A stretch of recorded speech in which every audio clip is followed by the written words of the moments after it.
Hey everyone, in this video we're going to go ahead and continue on with our theme of creating tables on PowerPoint every which way possible. And one of the last ways that you can create tables on PowerPoint is using an Excel spreadsheet. So how do we do this? This is a really cool feature that I think a lot of people don't know about.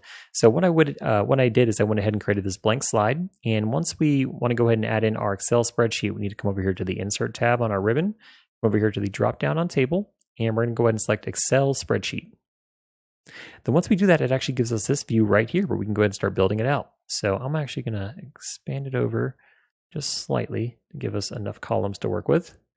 So we actually want 5 columns. 1, 2, 3, 4, 5. And this Copilot thing should not be in the way.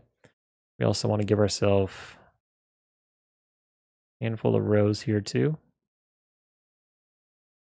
I don't think we need... No, that's fine.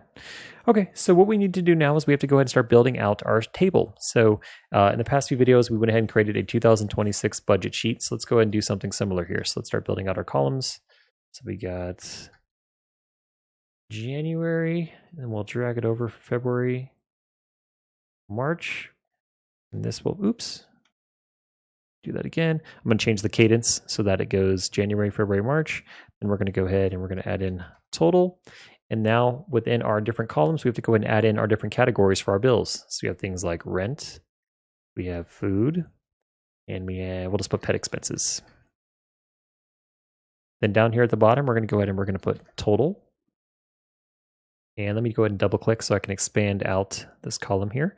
And now we need to go ahead and add in the value or the amount for each of these. So how much did we pay for rent in January, February, and March? Let me go ahead and just put in, I'll just put some random number here. We'll put 500 and then we'll just drag it over. Food, we'll just put 400. I don't know where you can get rent for 500. Probably not somewhere you'd want to live, but that's okay. Pet expenses, we'll do 100. Okay, cool. And now what we can do is we can actually add in our built-in, we could use our built-in functions from Excel. And if you didn't notice already, our ribbon changed once we clicked into this. It's actually given us the options that you would see typically on Excel, things like formulas and data.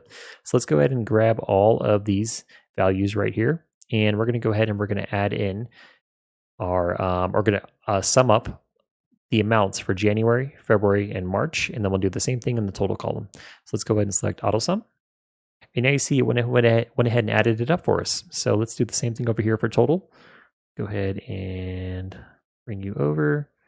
Auto sum. Can't see because this is in the way. I gotta drag this over. It's not letting me see. Okay, so now that we have that good, let's go ahead and move this back over. And we're gonna go ahead and create a table. So kind of the same way that you'd create a table on Excel, we're going to go ahead and highlight all the different cells that we want to include in our table. Come over here to Insert, over here to the Table option. And now what's going to do, it's going to specify the range of the table. And also you have to mention, or you have to decide, does your table have headers or not? Ours does. So we'll go ahead and select OK. And now we have this cool table to play with. And we can also change the table styles if we would like to. So maybe you want more of a lighter blue color. And as soon as I click away from it, you can see I now have this very neat looking table that we were able to build out using built-in functions from Excel that are now able to display for us on PowerPoint. I guess you could have the kind of the way that it's displayed. It almost looks like they consider it a shape. You probably could have just done the same thing on Excel and had taken a screenshot and copied and pasted it over to PowerPoint. But this makes it even easier where you could just actually do everything all within, you don't have to even leave the PowerPoint application. You could do all of the things that you needed to do in Excel all in PowerPoint and then apply it to whatever slides you would need to.